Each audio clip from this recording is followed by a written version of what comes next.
მოგესალმებით მეგობრებო, მე კოტე ვარ, დღეს ვისაუბრებთ სისხლში ჟანგბადის ნაკლებობაზე, რა იწვევს, როგორ მივხვდეთ, რომ ჟანგბადის ნაკლებობა გვაქვს და რა ვუშველოთ. ექიმები ამაზე იშვიათად საუბრობენ, წიგნებშიც აქტიურად არ წერია, ამიტომ ორგანიზებული სახით მოგაწვდით. ჩვენი მთელი ორგანიზმი აგებულია რეალურად ჟანგბადზე, ჟანგბადი გვჭირდება ყოველ წუთს და ყოველ წამს სინამდვილეში 5 წუთი საკმარისია რომ ჟანგბადის მიწოდება შეწყდეს ჩვენ თავის ტვინში რომ უჯრედები შეუქცევადად იწყებენ კდომას და რამდენიმე წუთის განმავლობაში ადამიანი იღუპება თუ ჟანგბადის მიწოდება შეუწყდება ამიტომ ჩვენი ორგანიზმი ძალიან გრძნობიარია ჟანგბადის მიმართ როგორც კი ცოტათი მაინც დაიწევს ჟანგბადის სისხლში მაშინვე ამას გრძნობს როგორც წესი და სიმპტომები გვაქვს ყველაზე ხშირად და ყველაზე მარტივად როცა ყველას ემართება ჟანგბადის ნაკლებობა, როდის არის, როცა ზიხარ მუშაობ, მაგალითად საოფისე საქმე გაქვს და არ გიწევს დგომა და სიარული აქეთ-იქით და საათობის განმავლობაში ზიხარ, ან გეიმერი ხარ და კომპიუტერს თამაშობ, მაგალითად სულ რაღაცა ან თუნდაც მძღოლი ხარ, ან სულ როცა ზიხარ, მოკლედ, რა ხდება? დიაფრაგმის კომპრესია ხდება, დიაფრაგმა ვეღარ მონაწილეობს აქტიურად სუნთქვაში და სათანადოდ ჟანგბადს ვეღარ შეიწევს ჩვენი ორგანიზმი, ანუ სუნთქვა ხდება ზედაპირული და საკმარისი რაოდენობის ჟანგბადი არ გვაქვს და ჰიპოქსია ემართება ადამიანს. მსუბუქი რა თქმა უნდა, ძლიერი არა, მაგრამ ძალიან მნიშვნელოვანია. მეორე მექანიზმი არის, რომ ფილტვების რაღაც ნაწილს ეს მუცლის ღრუ აწვება და კომპრესია ხდება, კომპრესიის გამო ფილტვის ბუშტუკები იჩუტება და კოლაფსი მოძდის ფილტვის ნაწილს. მსუბუქი შექცევადი კოლაფსია, მიკროკოლაფსი, მაგრამ მაინც და ადამიანი გრძნობს ამას როგორც ჟანგბადის ნაკლებობას და ამიტომ არის, რომ ქონიათ ალბათ რომ თუ დიდხანს აი საათობით თუ ზიხართ ან საკმარისია ზოგჯერ 1 საათი ჯდომაც და უკვე ხშირად იწყებს თქნარებას და გეგონება ჰაერი არ ყოფნის ან ღრმად ჩასუნთქვა გინდა რომ ღრმად ჩაისუნთქო ეს ნიშნავს რომ ჟანგბადი აკლია შენს ორგანიზმს თუ ჟანგბადს გაზომავ მარტივად იზომება პულს ოქსიმეტრი ქვია ჟანგბადის სატურაციას ზომავს სისხლში იმასაც აქვს საათები რომ არის ის ბენდები ხელის ან გასაკეთებელი აფთიაქებს იყიდება პულს ოქსიმეტრები და სისხლში რამდენი ჟანგბადია მაგას ზომავს და 95 და მეტი თუა მიიჩნევა ნორმად მაგრამ ჟანგბადის ნაკლებობა არის როცა 94 და დაბალია ნუ 94-დან 90-მდე მსუბუქი ნაკლებობა მე კიდე უფრო ქვევით თუ არის უფრო მნიშვნელოვანი ნაკლებობა მაგრამ როგორც წესი ახლა თუ ადამიანი ზის და ესე რაღაცა მნიშვნელოვანი ჟანგბადის ნაკლებობა არ ექნება 94%-ზე იქნება ალბათ ანუ ერთი თქვევით ვიდრე ნორმა ასე აკლდება ხოლმე ყოველთვის ეგეც შეიძლება არ იყოს ამიტომ არ ნიშნავს ეგ დიდხანს თუ ზიხარ და ჟანგბადის ნაკლებობა ხარ გაქვს ადგები გაილი გამოილი კარგად იქნები პრობლემა არ არის გამოსავალი არის რომ ივარჯიშო მაგ დროს მეორე ყველაზე ხშირი მიზეზი ჟანგბადის ნაკლებობის არის ანემია ანემიის დროს ადამიანი როგორია ადვილად იღლება იმიტომ რომ ნაკლები ჟანგბადი ნაკლები ენერგია დასვენების მერეც კი ადვილად იღლება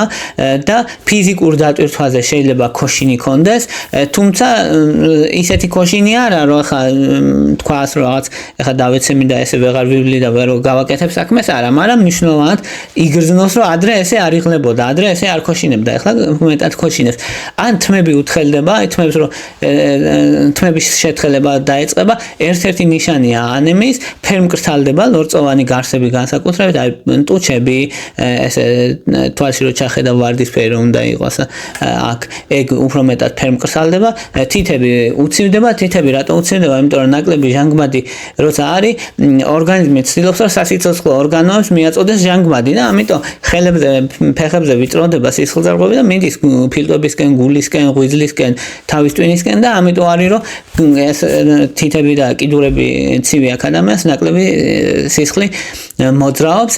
ჟანგბადის სატურაცია შეიძლება მოსვენებულ მდგომარეობაში იყოს 95-დან 100-მდე, ან ნორმაში იყოს და არაფერი მან ფიზიკური აქტივობისას შეიძლება მნიშვნელოვნად დაკლებული იყოს. ამიტომ მარტო სატურაციის გაზომით არ გამოვა, მაგრამ ის სიმპტომები თუ ემთხვევა, მაშინ ასევე პიკა ახასიათებს. პიკა რას ნიშნავს, როცა ადამიანი ჭამს არასაკვებ რაღაცეებს, მაგრამ ზოგი მიწის ჭამას იწყებს, ზოგი ცარცის კედლიდან და ზოგი ადამიანი ყინულის ჭამას პიკა ქვია და პიკაც ერთ-ერთი მნიშვნელოვანი ნიშანია, რომ ადამიანს აკლდეს შეიძლება რკინა. რკინა დეფიციტური ანემიის ნიშანია. რკინა დეფიციტური ანემია ყველაზე ხშირი ანემია. შეიძლება ასაკონებში უფრო და ვეგეტარიანელებში B12-ის დეფიციტური ანემია იყოს.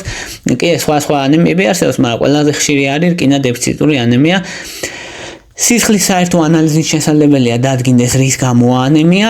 ზოგჯერ შემთხვევაში რკინის შესწავლა ხდება საჭირო ან B12-ის ან ფოლიუმის, თუმცა როგორც წესი უმეტეს შემთხვევაში სულაც დაგანახებს სისხლის საერთო ანალიზი. მესამე ყველაზე ხშირი მიზეზი ნაკლები ჟანგბადის სისხლში არის არადიაგნოზირებული ასთმა.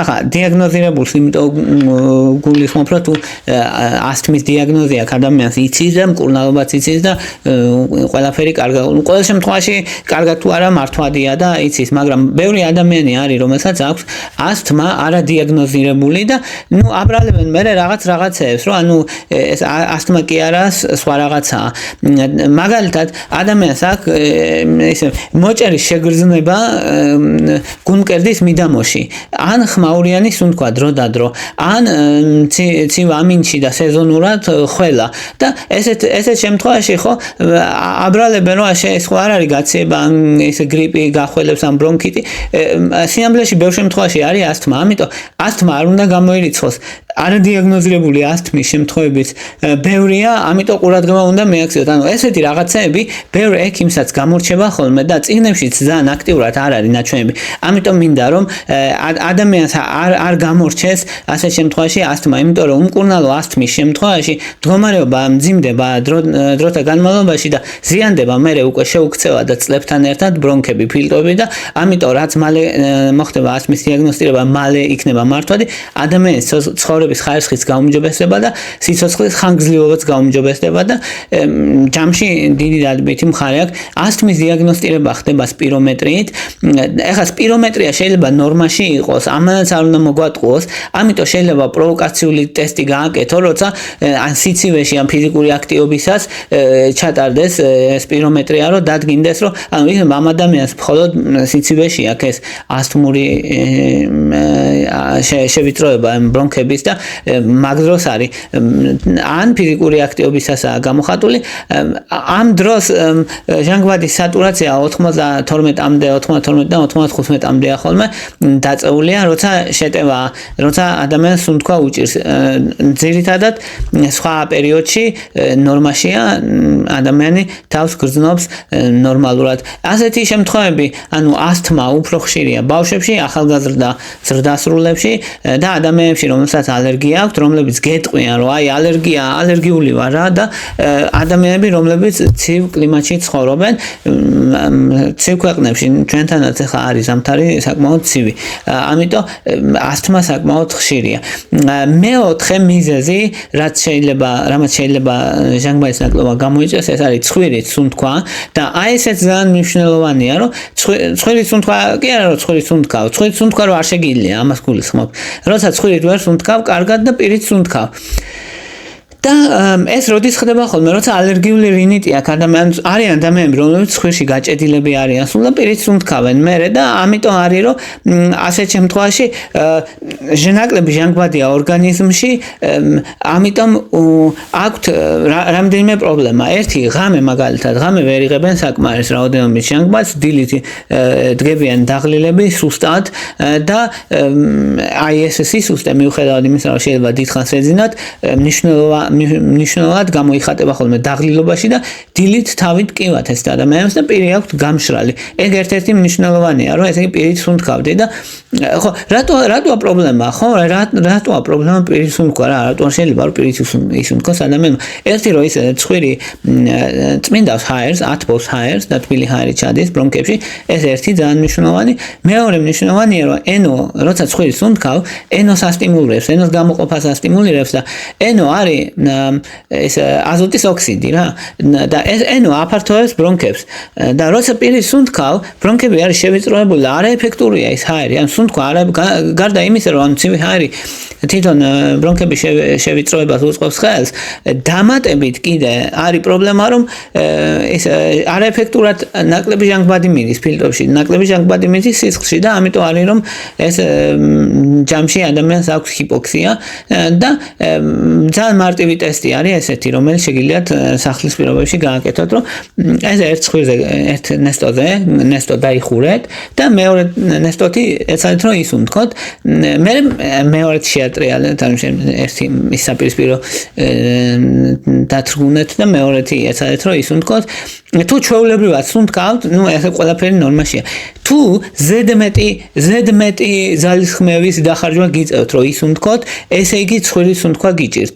და ცხვირის სუნთქვა თუ გიჭირს, ეს ჰიპოქსიის მნიშვნელოვანი მიზეზია.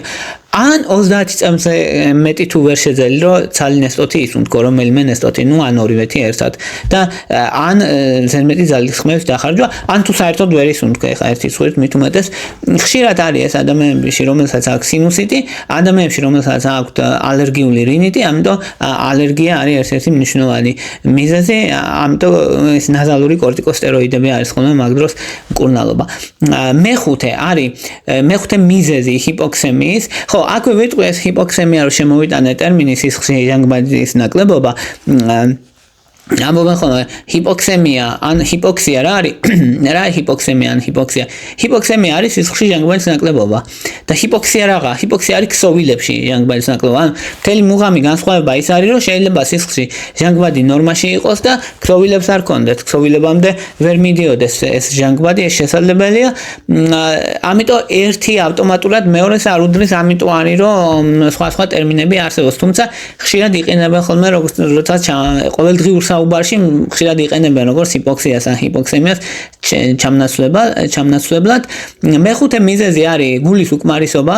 გულის უკმარისობა განსაკუთრებით როცა იწყება, მაშინ შეიძლება მხოლოდ გამოხატული იყოს იმით, რომ ადამიანი ფიზიკურ აქტივობას რომ იწყებს, მაშინ კონდეს სუნთქვის უკმარისობა, ისე აქტიურად ვეღარ დადის, ისე აქტიურად ვეღარ ადის სართულებზე და ამ დროს რისი გაკეთებაა რეკომენდებული, რომ სატურაციას ვზომოთ. თქვათ სატურაცია ჟანგბადის ნორმაშია, ფიზიკური დატვირთვის შემდეგ 6 წუთის მერე გაზომე სატურაცია და 3-5% თუ მოაკლდა, ნუ თუ ასაკშია ადამიანი და თუ რისკ ფაქტორები აქვს გულის უკმარისობის, რა თქმა უნდა, ერთ-ერთი მნიშვნელოვანი ნიშანია ეს არის, რომ 3-5% 6 წუთის განმავლობაში თუ მოაკლდა სატურაციას, თუ ვარჯიშობს ან ფიზიკურად იარა, საშუალო ინტენსივობით თუ იარა ამ ადამიანმა 6 წუთის განმავლობაში სატურაცია დაუვარდა, გულის უკმარისობის ერთ-ერთი მნიშვნელოვანი ნიშანია ეს. ყოველ შემთხვევაში ერთ-ერთი მნიშვნელოვანი ნიშანია ეს ჰიპოქსემიის, რომ ჟანგბადის ნაკლებობა სისხლში. ვინ არიან რისკის ქვეშ გულის უკმარისობის? ადამიანები 65 წელს ზევით, ვისაც ჰიპერტენზია აქვს, ვისაც დიაბეტი აქვს და უფრო ასაკიანი ადამიანები და ჭარბწონიანი ადამიანები და სიმსუქნე ვისაც აქვს.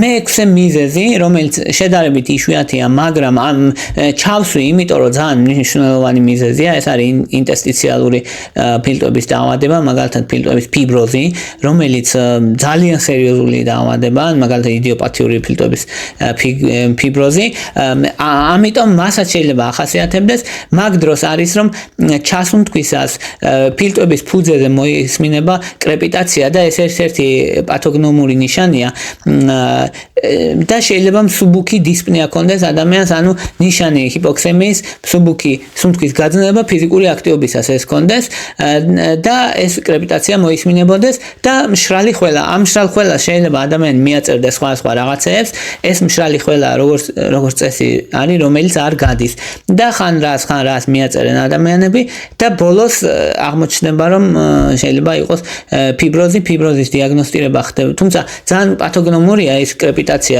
ფილტვების ფუძეზე, რომელიც მოისმინება და ეს ექიმებისთვის მნიშვნელოვანი საკითხია. ხდება კომპიუტერული ტომოგრაფიით ჩანს ფიბროზი, საწყის ეტაპზე შეიძლება არც კი ჩანდეს. ეს პრობლემა ძალიან იშვიათია 40 წლამდე ადამიანებში, შედარებით ზოგადადაც იშვიათია, არ იფიქროთ, რომ რაღაც ხშირი დაავადება, მაგრამ ძალიან სერიოზულია. და ხშირია, შედარებით ხშირია ასაკოვნებში 55-დან 75-მდე და ადამიანებში, რომელსაც სკლეროდერმა ან რევმატოიდული ართრიტი აქვთ. და მეშვიდე მიზეზი, რომლის დროსაც შეიძლება იყოს სისხლში ჟანგბადის ნაკლებობა, არის ფილტვების ობსტრუქციული, ქრონიკული ფილტვების ობსტრუქციული დაავადება.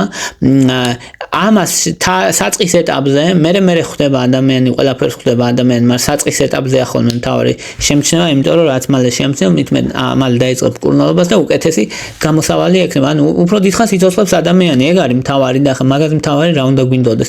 და ფილტვების ქრონიკული ობსტრუქციული დაავადების დროსაც ადამიანს აქვს სუნთქვის უკმარისობა, როცა ფიზიკური აქტივობისას ან ქრონიკული ხველა ნახველით აქვს, მაგალითად 3 თვის განმავლობაში თუ ახველებს 2 წლის განმავლობაში 2 წელი, 2 მიმდევრობითი წელი და აქედან თითო წელში 3 თვე ადამიანი ახველებს პროდუქტიულად ან ნახველიანი ხველა თუ აქვს, ეგ ნიშნავს, რომ ფილტვების ქრონიკული ობსტრუქციული დაავადება, ამ შემთხვევაში ქრონიკული ბრონქიტი. ხო, ფილტვების ობსტრუქციული ქრონიკული დაავადება არის ქოლგა სახელი, რომელიც ქრონიკულ ბრონქიტს და ემფიზემას აერთიანებს. ქრონიკული ბრონქიტი რომელია, როცა ადამიანი ახველებს, ქრონიკულად ახველებს ნახველით და ეს ემფიზემა არის, როდესაც ეს ალვეოლები ზიანდება, მოკლედ ერთიანდება და ღრუები იქმნება იმაში ფილტვში და ეს უფუნქციო, ანუ ვერ გასთაცვლა იქ არ მიმდინარეობს და ასე ზიანდება ფილტვები ნელ-ნელა. ამიტომ ემფიზემაც, ხო, რატო ქვია ერთი სახელი ერთ სახელის ქვეშ, იმიტომ ერთიანდება, რომ ის ასოცირებულია ერთმანეთთან, ანუ ქრონიკული ბრონქიტი ასოცირებულია ემფიზემასთან და ემფიზემა ასოცირებულია ქრონიკულ ბრონქიტთან. ხო, მკურნალობა არსებობს, მკურნალობა შესაძლებელია, პროგნოზი კარგია, თუ ადამიანი თავიდანვე უმკურნალებს, ამიტომ თუ არ უმკურნალებს, პრობლემაა და ერთ-ერთი სიკვდილის ერთ-ერთი მნიშვნელოვანი მიზეზია, ამიტომ რაც მალე დაიწყოს ადამიანის მკურნალობა, მით უკეთესი, უმეტესად 40 წლიდან ვითარდება ესეც, უმეტესად ადამიანებში, რომლებიც ეწევიან, მწვერვალ ადამიანებში, ან ადამიანები, რომელსაც უწევდათ მტვერთან და ესეთ ნივთიერებებთან მუშაობა. ეს იყო რისი თქმაც მინდოდა, მადლობა რომ მისმენთ, მადლობა რომ გაინტერესებთ და თუ მოგწონთ ჩემი ვიდეოები, მხარ დაჭერა გამოხატეთ იმით, რომ ან დალაიქეთ, გააშეარეთ, ან მოიწონეთ გვერდი, მადლობელი დაგრჩებით. მადლობა თქვენი ინტერესისთვის.